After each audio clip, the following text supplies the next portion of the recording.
Nagsimula po ang kanyang food business noong 2010 pa. Minana niya ang food business na ito sa kanyang mommy-in-law. Kaya dyan din ho inspired ang pangalan ng kanyang business na Mommy Lo. 80s pa kasi nag-start ang business. Oh. Ito sikat na sikat to ngayon. Diba? Oh. Patingin, Papa. Mommy Lo Mio. Nag-start yung business na yan, Mamu, cheese pie, no? Yung hawak mo, cheese pie yan. At ito, hawak ko naman dito ay red velvet crinkles na favorite ni Antonia. Sige. Pero ni-revive niya ito at binigyan ng bagong look itong packaging. Kasama na natin po si Miss Marivic Olegario. Ito po ang Pangulo ng Mamilo Mio Food Ventures. Hello, Miss Marivic. Welcome po. Hello. Good afternoon, Mamutin and Papu Julius. Thank you for inviting me and giving me the opportunity to be a guest. It's a pleasure and an honor. And welcome to Julius at Tintin, our show. Hulaan ko muna bakit Mommy Lo. Kasi shortcut to sa mother-in-law. Tama ba ako? Yes, Mamu. Actually, ang Mommy Lo also stands for Mami Lola. So, the grandchildren, all the apos call her Mami Lo for Mami Lola. So, yun yung gusto niyang tawag sa kanya. Pero when I revived the business, so I thought of coming up with a name na syempre, kasi sa mga seminars that I attended, dapat medyo, how will you catchy and how will you connect or anong story or parang ganun kasi with the seminar. So, I thought of, inisip ko Mami Lolo, para wala namang connection. So, naisip ko, para i-connect ko sa akin.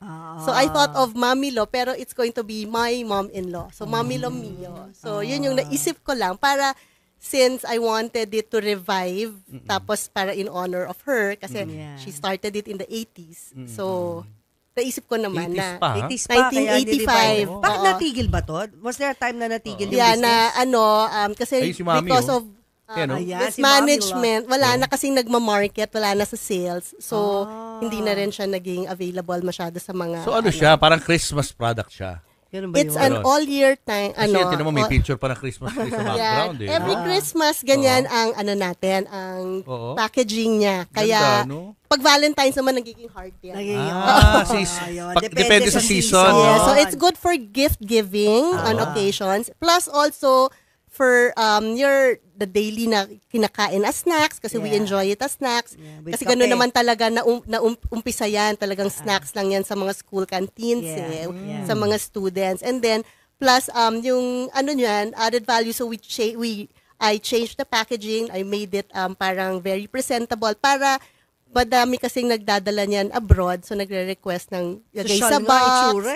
So, para presentable siya. Alam mo kung ano naalala ko sa packaging mo? Yung sa Spain, yung Torones nila. Oo nga, pwede, no? Really? Sa Madrid. White box na Torones. gold trimmings. Very simple Ako naman, lang. ang naisip ko pag nakikita ko parang sa hotel. Ayan nga. So, mga products sa hotel. But let's get to know you better muna. As a person, sabi mo nga, what's in a name? Mas maganda na ang pangalan ng mga negosyo mo, yung produkto mo. Merong, kumbaga, may story behind it na very personal to you. How about you? Ano ka bago mo ni-revive itong business na ito? You were an employee daw sa bangko? Yes, I was a bank employee for 19 years. Wow. So, and then, actually, yung pagiging bank employee ko, ano lang yun, parang no choice na. Parang hindi na ako nakaalis. Hindi yung passion mo. Because I didn't know anything about banking eh. So, pero I learned na lang through the years kung ano-anong mga nahawakan ko. So, from I started as an executive assistant to an officer, tapos na-transfer ako sa tellering. Tapos parang sabi ko, nabobore ako sa tellering. Okay. Sa tellering kasi bilang ng although exciting yun, kung pera mo. Pero bilang ng money. So, pero na iba. So, tas may risk din kasi syempre, di ba, madaming risk when you're the teller. So, I was transferred to opening naman new accounts. So, yun, medyo enjoy ko na yun kasi medyo may interaction sa mga sa mga clients. But why did you quit after 19 years? Because I was given the opportunity or yung parang that time na I decided, I started to revive this. And then, nakita ko yung momentum.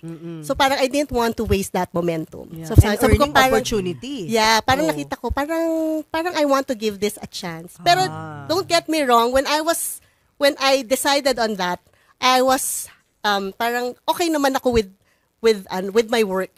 Parang, syempre, hindi mo sasayangin kasi with good pay, with all the benefits, and, yung something, tsaka, diba, if you have, very stable. So, but when I chanced upon this, and then I just had the feeling, parang sabi ko, parang gusto kong, I want to try this out. And try if it's going to be successful. Parang feeling ko, kaya ko eh. Parang, yun yung feeling ko talaga noon. So, at kinaya mo nga, look at it now.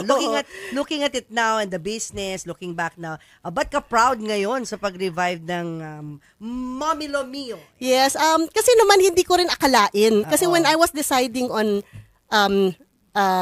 resigning from my work, so parang siyempre lahat ng mga mag-a-advise sa'yo, parang, kasi that was on a December parang bare months na, parang feeling ko, I have to focus on the bare months kasi gusto ko may pang-gifts and all.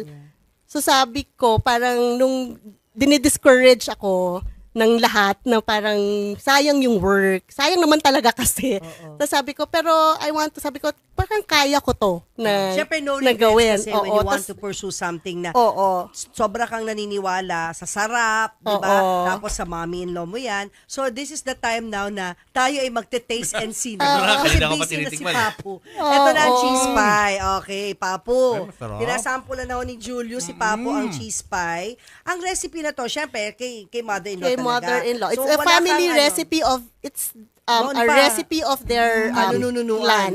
Pati ito, isa natin. No, the only. That's just the cheese pie. The cheese pie. And then we came up now with other products. Sige, ano yung mga other products na yan? Aside from the cheese pie, the next best-selling product is our red velvet crinkles. So How much yan? This one is 260 as our SRP. Okay. So, the one in the jar. And then this one is the chocolate crinkles. So Okay, how favorite much? din, ang daming favorite nito. This is 200.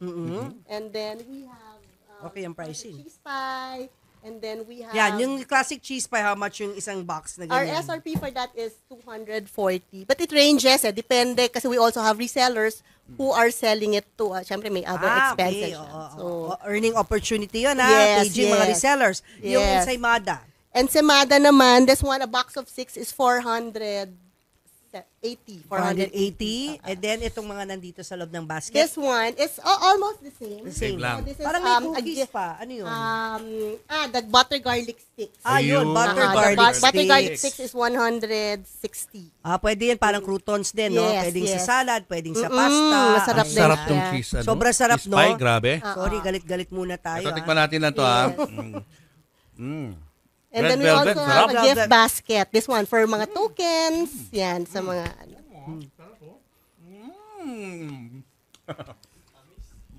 Paano mag-order nito? So, to order, so they can send us a message in our FB page, Mamilo Mio, and then also to Instagram. And we're also available, our products are also available in mga convenience stores, sa mga gasoline stations, mag-mention, and sa mga pasalubong stores, and some restaurants also available din siya. Yan. So, and we have resellers also around Metro Manila and sa mga nearby provinces in Luzon.